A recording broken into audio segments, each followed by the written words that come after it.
बयान आ रहे हैं जिनको लेकर किसी भी तरह का असमंजस है कि भाई इसको लेकर कुरान या हदीसें क्या कहती हैं। और यही हमारी कोशिश होती है कि कोई भी गलत इमेज, कोई प्रोपेगेंडा काम ना कर सके और सही जानकारी आप तक पहुंचे। इसलिए हम इस्लाम के जानकारों को अपने शो में लाते हैं और उनसे समझने की कोशिश करते हैं कि कई महत्वपूर्ण मुद्दों पर क्या कहती है कुरान और हदीसें। आज का जो मुद्दा है वो ये है कि सब जानते हैं कि इस्लाम में बुत परस्ती हराम है, यानी इस्लाम में बुत परस्ती की इजाज़त नहीं है, ये गुनाह है। लेकिन क्या इस्लाम ये भी कहता है कि भाई जिनके बुत हैं, यानी अगर कोई भी धर्म या कोई भी मजहब जो है वो बुत परस्ती करता है तो उनकी मूर्तियां तोड़ दो, उनके बुतों को तोड़ डालो, यानी कि हिंदुओं की, बौद्ध की, जैन की या और किसी धर्म में जहां मूर्तियां नजर आती हैं तो उनको तोड़ो, ये भी क्या इस्लाम कहता है? क्योंकि ये चीज़ें हमने सुनी, तो इसकी हकीकत क्या है, सच्चाई क्या है, इसको लेकर कुरान हदीसें क्या कहती हैं, ये जानेंगे। हमारे साथ दो खास मेहमान हैं। हमारे साथ साहिल हैं, एक्स मुस्लिम है, इस्लाम के जानकार हैं और मुस्लिम धर्मगुरु इस वक्त हमारे साथ जुड़ चुके हैं। ताहिर मदनी साहब इस वक्त हमारे साथ जुड़े हुए हैं। साहिल, ये सब जानते हैं कि इस्लाम में बुत परस्ती हराम है, लेकिन क्या इस्लाम कहता है, क्या एक मुसलमान को जहां भी बुत दिखें, भले ही कोई उस बुत की पूजा क्यों ना करता हो, उसे तोड़ो, ये एक मुसलमान का फर्ज है? देखिए पिनाज जी, जैसे कि आपने कहा है कि इस्लाम में बुत परस्ती की बिल्कुल इजाज़त नहीं है। और जहाँ तक बुतों को, आइडल्स को, मूर्तियों को तोड़ने का मामला है, तो इसमें आपको कुरान में भी इस तरीके के वाक़ये मिल जाएंगे और रसूलुल्लाह की अहादीस जो है उसमें भी मिल जाएंगे। अगर आप पहले कुरान की तरफ जाएं तो सूरह अंबिया सूरह नंबर 21 आयत नंबर 56 में देखेंगे आप, तो वहाँ पे हज़रत इब्राहिम जो है, जो बहुत बड़े one of the biggest profit है इस्लाम के, उन्होंने भी इस तरीके का अमल किया है। बल्कि ये वाक़या जो है खुद कुरान इंडोर्स करता है, क्योंकि वो इस वाक़ये को मेंशन करता है। आप देखिए सूरह अंबिया की आयत नंबर 56 अगर आप देखें तो वहाँ पे अल्लाह कहते हैं, क़ाल बल रब्बुकुम रब्बुस समावाति वल अर्दिल्लज़ी फ़तरहुन्ना व अना अला ज़ालिकुम मिनश शाहिदीन। इसका मतलब है, इब्राहिम ने कहा, नहीं बल्कि तुम्हारा परवरदिगार आसमानों और ज़मीन का परवरदिगार है, जिसने इनको पैदा किया है, और मैं इस बात का गवाह और इसी का कायल हूँ। उसके बाद देखिएगा आप, वतल्लाहि लाकीदन्ना अस्नामकुम बअद अन तुवल्लू मुदबिरीन। और खुदा की कसम, जब तुम पीठ फेर कर चले जाओगे तो मैं तुम्हारे बुतों से एक चाल चलूंगा। ठीक है, क्या चाल चली हजरत इब्राहिम ने? फजअलहुम जुज़ादन इल्ला कबीरन लअल्लहुम इलैहि यरजिऊन। क्या किया इब्राहिम ने? फिर इनको तोड़कर रेजा रेजा कर दिया, मगर एक बड़े बुत को ना तोड़ा ताकि वो इसकी तरफ रुजू करे। इसके बाद यहाँ देखिए, हजरत इब्राहिम ने जो वहां के जो मुशरिक थे, बुत पूजक थे, उनके बुतों को तोड़ दिया था, जितने बुत रखे थे, एक बड़े वाले को नहीं तोड़ा। और उसके बाद आगे वाकया कंटिन्यू होता है कि जी। जब उनको बुलाया गया और पूछा गया तो उन्होंने कहा कि नहीं, मैंने नहीं तोड़ा, बल्कि ये जो बड़ा बुत है इसने ही किया है। अगर ये बोल सकता है तो आप इससे पूछ लीजिए। तो ये हो गया कुरान की बात। अब आते हैं हम हदीस की तरफ। हदीस में अगर आप देखेंगे, सही मुस्लिम की हदीस है 1930 1930। इसमें रसूलुल्लाह से एक सहाबी आके पूछते हैं कि भाई नबी कौन होता है, नबी का काम क्या होता है। तो वहां पे एक इंपॉर्टेंट बात रसूलुल्लाह ने कही है। क्या कही है देखिए, कि ईमान लाए थे। मैंने अर्ज किया कि मैं भी आप सल्लल्लाहु अलैहि वसल्लम की पैरवी करता हूं। आपने फरमाया इस वक्त एक मिनट रुकिए, कि एक शख्स आके जब उनसे पूछता है कि नबी कौन होता है, तो वो कहते हैं नबी वो होता है जो सिला रहमी सिखाता है, यानी he is sent down to join the ties of relationship with kindness and affection to break the idols. यानी रसूलुल्लाह की जिंदगी का एक मकसद जो है वो बुतों को तोड़ना है। साफ साफ रसूलुल्लाह ने कहा। तो जो भी रसूलुल्लाह की सुन्नत पे फॉलो करेगा, उसका ये यानी उसको फिर बुतों को तोड़ना पड़ेगा। और इसी तरीके से आप देखिए कि रसूलुल्लाह ने हजरत अली को भी यही काम सौंपा था कि जितने भी बड़ी बड़ी मज़ारें हैं, कब्रें हैं या स्टैचूज है, उसको आप जाके तोड़कर लेवल कर दो। और इसी तरीके से आप देखिएगा, अपना रसूलुल्लाह ने एक अहादीस में आता है कि मक्कतुल काबा या मक्कतुल यमीनिया या मक्कतुल शामिया करके एक जगह थी, यानी टेम्पल था उनका, जहाँ पे वो इबादत करते थे, रसूलुल्लाह ने उनको भी बाकायदा जाके अपने बंदों को भेज के तुड़वाया था। तो ये बुतों को तोड़ने का जो काम है, ये रसूलुल्लाह से भी मिलेगा आपको और कुरान से भी मिलेगा। जी। चलिए, तो इस बात से आप ये कह रहे हैं कि ये पूरा आपने एक-एक करके बाकायदा आयत का हवाला देके, बाकायदा उस इंसिडेंट का हवाला देके, एक-एक चीज़ का तर्जुमा करके आपने बताया कि ये कहा गया है कि सिर्फ बुत परस्ती ही हराम नहीं है, बल्कि जिस भी जो भी शख्स या जिसके भी बुत आपको नजर आते हैं जिन्हें वो पूजता है या अल्लाह के बराबर मानता है, तो उसको तुरंत तोड़ दो, उसको रेजा-रेजा कर दो, यानी कि उसको चकनाचूर कर दो। ताहिर मदनी साहब, क्या एक मुसलमान का ये फर्ज है कि वो सबकी मूर्तियों को तोड़े, हिंदुओं की मूर्तियों को तोड़े, जैन की मूर्तियों को तोड़े, वो बुद्धा की मूर्तियों को तोड़े, तभी वो सच्चा मुसलमान है? क्योंकि अल्लाह के अलावा कोई नहीं, कोई नजर नहीं आना चाहिए, जैसा कि साहिल कह रहे हैं। देखिए, ऐसा है कि इस्लाम की जो तालीमात हैं उनको सही पस मंज़र में समझने की ज़रूरत है। कुरान और हदीस में जो उसूली अहकाम बयान किए गए हैं उनको समझना चाहिए। किसी ख़ास पस मंज़र में बैकग्राउंड में कोई वाक़या हो तो उसको उस पस मंज़र और बैकग्राउंड से अलग करके देखेंगे तो सही नतीजे तक नहीं पहुँचेंगे। कुरान की वाज़ेह तालीम, एक बात तो बिल्कुल वाज़ेह है कि कुरान ये कहता है कि अल्लाह के सिवा कोई इबादत के लायक नहीं। पूजा सिर्फ अल्लाह की होनी चाहिए और परस्तिश सिर्फ अल्लाह की होनी चाहिए। वही खालिक है, वही मालिक है, वही खिलाता है, वही पिलाता है। इसलिए परस्तिश और इबादत सिर्फ उसी की होनी चाहिए। एक बात तो ये है। दूसरी बात ये है कि इस्लाम ने मजहबी आज़ादी सबको दी है और कुरान ने साफ तौर से ऐलान किया है, ला इकराह फिद्दीन, दीन के मामले में कोई जोर जबरदस्ती नहीं है। किसी को जबरदस्ती कलमा नहीं पढ़वाया जाएगा। दीन का ताल्लुक आदमी के दिल से है, उसे इत्मीनान होगा तब कोई दीन कबूल करेगा। कुरान तो यहाँ तक कहता है कि मूर्तियां तोड़ना तो दूर की बात है, दूसरों के जो माबूद है उनको बुरा भला मत कहो। सूरह अनाम के अंदर वाज़ेह हुक्म है, वला तसुब्बुल लज़ीना यदून, तो साहिल आयत अल्लाह पढ़ के को सुना रहे थे, छोड़कर। ये गलत आयतें थी क्या? मैं बता रहा हूँ ना, जी, समझिए जी। बात मैं क्या कह रहा हूँ। जो उसूली बात है वो ये है कि इस्लाम दीन के मामले में कोई जोर और जबरदस्ती, मैं आयत पढ़ रहा हूँ, वला तसुब्बुल हज़रत लज़ीना इब्राहीम यदून ने मिन बुतों को क्यों दूनिल्लाह। तोड़ा? मौलाना मैं मदनी जो साहब, आयत पढ़ रहा हूँ पहले उसको समझिए, मैं जो उसूल बता रहा ऐतराज़ हूँ किया गया उस और पे आप एक जवाब खास दीजिए ना। वाक़े को कोट कर रहे हैं। दोनों में हाँ, तो फ़र्क क्यों होता है, तोड़ा? इसको समझने की कोशिश कीजिए। क्यों जो तोड़ा? उसूल क्यों होते तोड़ा? हैं उन उसूलों को उसूल यही है ना, बुतों को तोड़ना है। देखो, नबी सल्लल्लाहु अलैहि वसल्लम आए, हजरत इब्राहिम की पूरी सरगुज़श्त पढ़िए, उनकी कौम से उनका कितना जो है मुबासा हुआ, मुजादला हुआ, क्या क्या हुआ, और उसके बाद उन्होंने एक खास पस मंजर में वो काम किया, फिर उनको आग में भी डाला गया, सब कुछ हुआ। वो एक खास पस मंजर की चीज है। मैं एक उसूली हुक्म ना बता बुत रहा हूँ कि तोड़ना, आप इस्लाम कह रहे में हैं कि कोई इस्लाम इजाजत जबरदस्ती देता नहीं है है। अपनी अपनी नहीं नहीं, इबादत को करना, इस्लाम तो बुत सबको क्यों तोड़ा इजाजत हजरत देता है कि इब्राहिम जो ने? मजहब चाहे अख्तियार करें, जो दीन चाहे अख्तियार करें, बुतों अपनी को क्यों परस्तिश तोड़ा, इसका करें। जवाब दीजिए। इस्लाम, मैं बता रहा हूँ ना कि वो तो एक खास पस मंजर का वाक़या है, उससे कोई क्यों इस्तेदलाल नहीं तोड़ा? होगा। इस्तेदलाल क्यों उमूमी तोड़ा? हुक्म से होगा। वो तो उनका एक क्यों तोड़ा? लंबा मुकालमा चला है, मुजादला चला है। क्यों तो उनको आग में मुकालमे के डाला? बाद आप बुत को आप तोड़ बताइए, दोगे? क्यों उनको आग में डाला? मैं एक उसूली हुक्म वो बता तो रहा हूँ। बाद में कुरान हुआ को ना, अगर आपको बुत तोड़ने समझना के है, बाद हुआ या बुत तोड़ने के कुरान को पहले अगर हुआ? समझना है तो कुरान कहता है कि दीन में कोई बुतों जबरदस्ती को नहीं है। क्यों तोड़ा हजरत इब्राहिम ने? किसने? हजरत इब्राहिम ने बुतों को तू क्यों तोड़ा? हजरत ये ये इब्राहिम से उनकी कौम की इस्लाम जो की पूरी टीचिंग है। सरगुज़श्त है, सुनिए, हजरत इब्राहिम की उनकी कौम से जो पूरी सरगुज़श्त से पूरा वाकया पढ़ेंगे हाँ, तो बात समझ में आएगी। हाँ। वो उसके आप बाद बीच बुत में को से तोड़ एक चीज देने का, निकाल लेंगे यानी और बातों उस से वाक़े अगर से नहीं कोई माने। इस्तेदलाल नहीं होगा।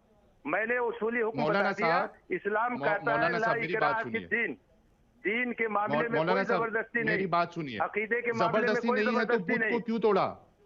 क्यों किसने? तोड़ा बुत को अगर जबरदस्ती नहीं अरे है मैं तो? कह रहा हूँ कि वो एक खास कंटेस्ट की चीज है, उसके चक्कर में क्यों पड़े तो हैं? आप खास ये क्यों नहीं कंटेक्स्ट देखते में कि आप ला किसी इकराह की फिद्दीन? इबादतगाह को जाके तोड़ देंगे?